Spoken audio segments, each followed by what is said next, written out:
Alright guys, we're back in the garage. I got the new transmission here. Well, not new, but it's used. It came from a salvage yard, and they say it's good.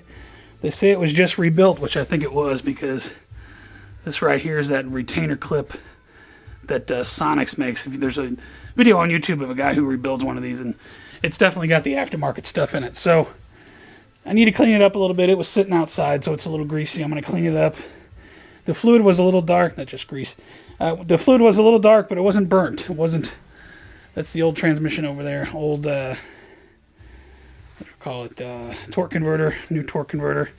The torque, everything's pretty much dry. The torque converter's dry, so I'm going to air flush out the cooler lines so I get as much fluid out as possible. I'm thinking maybe 99% of the fluid, because everything's been slow drained. I think we'll probably get 99% new fluid back in. Now I'm going to do this video a little bit different. Instead of doing the step-by-step on how to put everything back together, it's basically the reverse of taking it apart. I'm just going to make, instead of making a multiple part, I'm just going to make one video here at the end. Today, I'm going to be putting the new filter. I got the new filter kit, so I'm going to put the new filter in it. Get it all sealed up, get it cleaned up, get it pushed under the car. See that instead of removing the old cooler lines, I just cut them off here, so I got to remove that stuff and clean that up. I'm gonna get it pushed under the car, and then I'm gonna show you how to get it back up. If you're doing this job with one person, this is a 300-pound, 250-pound piece of steel here when it's got no fluid in it. So how are we gonna get it back up under the car? That is by far the most difficult part of this whole job. But I'm gonna show you how I went about doing that. One side over here, this is how you lift this thing up when you're doing it by yourself. Or with two people, maybe. This side over here, I lifted that up first with my hand and just stuck a couple bricks under there. Wood blocks or something like that would probably work a little better. But you just want to keep working it up. See, once you get that side up, then you could use your jack on this side and put it right under the mount, and you lift it up, because you can't pick that side up by yourself. It's just too damn heavy. But you can lift it up with the jack, put a couple bricks under there. Now, you want to get your jack under there with a good piece of wood. You don't want to put your jack under the pan, because you don't want to put a hole in it or make an indentation. But you want to try to get some, try to get it as evenly as you can. It's impossible to balance it, but do the best you can with balancing. I might need to put one more brick on each side. We'll just keep going up. Make sure you pay attention to your transmission dipstick, which I got all the bending out of it. There was no puncture, so we're just going to make sure that goes in the hole as we're raising it with the jack, and we'll raise it up. And once you get it on, there's 2 dowel pins. Once you get it on there, get a couple bolts in it, then you're good to go. You can go around and put all the bolts in. There's on the left over there, there's a dowel pin, and then there's one right there on the top right. You want to just keep raising the transmission up on the jack with the wood brick. Try to make it as balanced as possible, and just kind of wiggle it, get it up high enough, and wiggle it right onto those dowel pins. I cannot stress enough, if you're doing this job by yourself, take your time, because you are lifting a lot of weight. It took me a while to get this thing shimmied into place. I finally got it into place. It's on the dowel pins, and that far screw over there, I don't know if you can see it, the one I was worried about getting back in. Let me show you how I've demised the plan to do this. See, if you got a good enough, strong enough magnet, then you could feed this over there, and you're not going to get any torque on it, but you should be able to just get the threading started. Okay, let's see. I'm right at the hole. I don't know if you can see that. That's that far bolt I was worried about. Get the bolt in the hole. That's what she said. Okay, that's not it. I'm right there. Hang on. There you go. And just see if you can just use the head of your magnet to just try to thread it a little bit. If you can get it started, see? Now I'm pulling the magnet back, and the bolt's stuck in place, so I got the threading that started a little bit.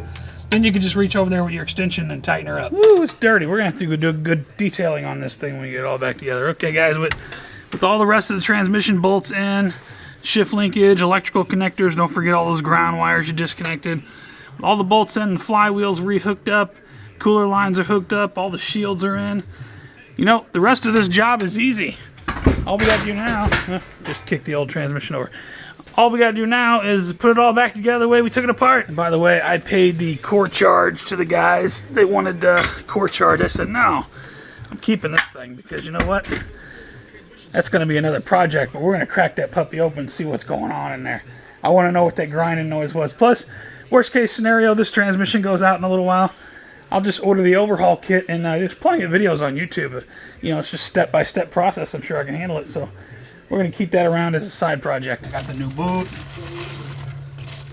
Looks kind of small. I don't know. It's supposed to be a universal boot. We're going to have to cut it to fit around this. We're going to slip this up over here, and boom. Come on. Oh, there you go. We got it, baby. Wow.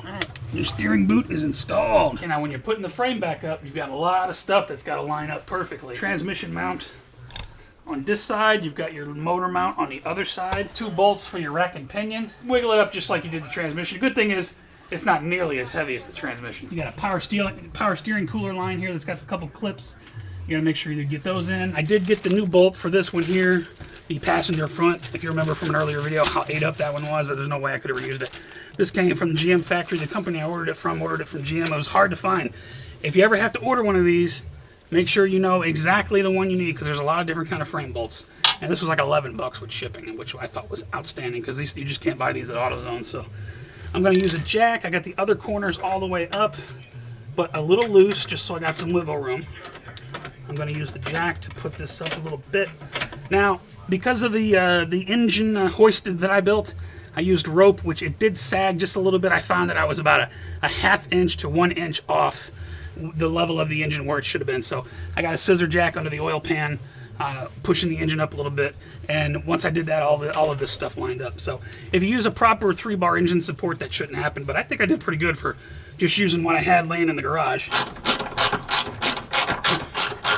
There we go, nice and tight. I'm gonna go around all 4 corners, and now that I got them all in, I'm just gonna tighten them up, torque them up. I got the 2 shrouds in the back, 2 bolts on each side. Tighten that up, and then I'll be ready to put my bolts back in the rack and pinion. The frame is mounted. Got all my subframe bolts torqued, so I didn't get my rack and pinion bolts in yet, but I thought I would take a break and just undo and give a shout out to this monstrosity that I built. It's an awesome feeling to be able to build something with what you just have around you. This thing here held up an 800-pound engine while my life was under it. It's going to be important to know how to do stuff when shit hits the fan. You're going to be a valuable person if you know how to build shit. So, right on. This thing, an absolute monster. I'm going to put it right up in the rafters in case I need it again. Again, didn't even have a saw. Did it all with the drill. It held. Okay, driver's side rack and pinion. Passenger rack and pinion. Passenger side stabilizer bar. Driver's side stabilizer bar. Driver's side drive axle. Okay. Right. Driver's side control arm.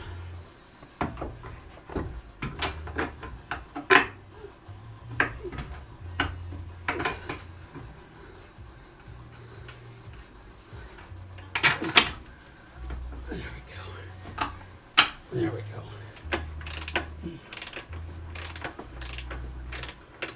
Row your boat. It's 4 in the morning. Forgive my goofiness. Passenger side drive axle. Just slide right in there. Just like that. Passenger side control arm. There you go. Oh.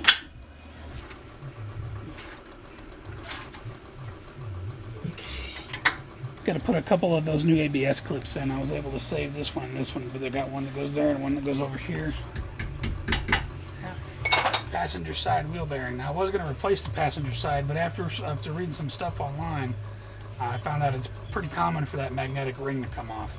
So as long as it's reattached firmly, once you get the bolts on, then it's held in place in the housing. So I'm going to see if we can get away without replacing it. If we have problems with the ABS, then we'll come back and replace it. But I think we're going to be okay.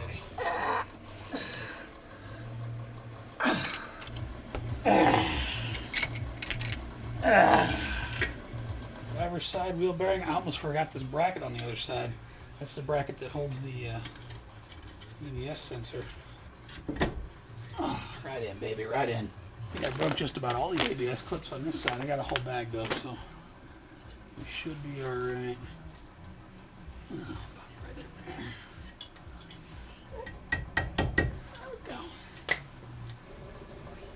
Oh yeah, baby. Right. All we got left is the brakes, guys. Driver's side disc.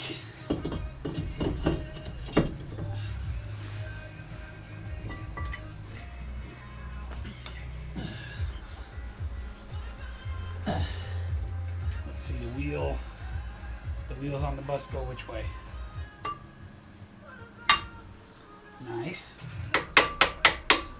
There we go. Take our caliper and we say a shout out to the copper wire for holding our caliper up for us all this time.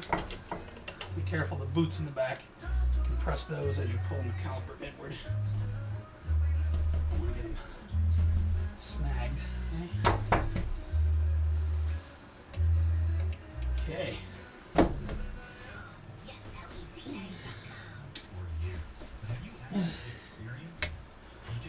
Driver's side's done. Passenger side disc.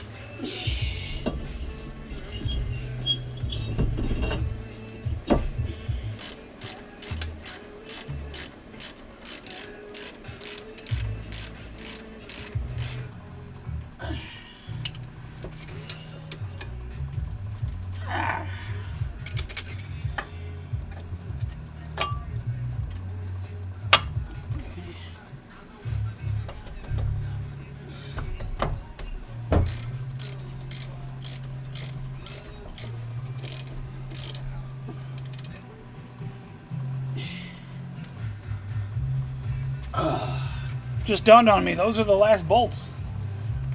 Besides the lug nuts, all we got to do is put the air cleaner assembly back together and we're ready for fluid. Okay guys, so I had planned to wrap this video up having just one video at the end, putting fluid in it, checking it for leaks, and then taking it on a test drive and getting it on the highway. But then the snowpocalypse hits.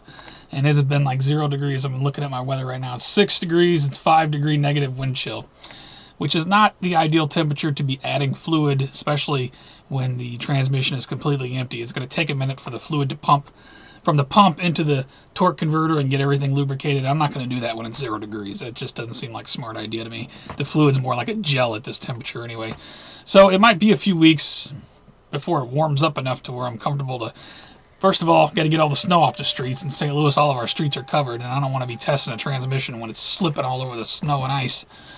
So I'm just going to wrap this video up here, and I might make another video when I get the fluid in it and check it for leaks, take it for a test drive. But we got everything put back together. I might have a small coolant leak. I noticed there's a little bit of coolant on the floor, and that could have been due to my jackassery of forgetting about the dipstick tube. So I might have pulled something loose. I might have a hose to replace or something, but I'm not going to know until I get it started, get the fluid moving. You know, that just happens. We'll just deal with it. Other than that, everything's back together. Nice and tight. The only thing I got to really put back on it are the wheels. The wheels are still off. I figure I'll leave those off just so I can check for leaks. Make sure if I have to get under there and tighten anything up or anything like that. So I'm going to wrap this one up. Everything's back together, and hopefully within a few weeks I'll have another video up where we're putting fluid in it, checking it for leaks, and taking it on a test drive. All seems well, though. You guys take care for now. Stay warm. It is crazy out there. I'll see you on the next one.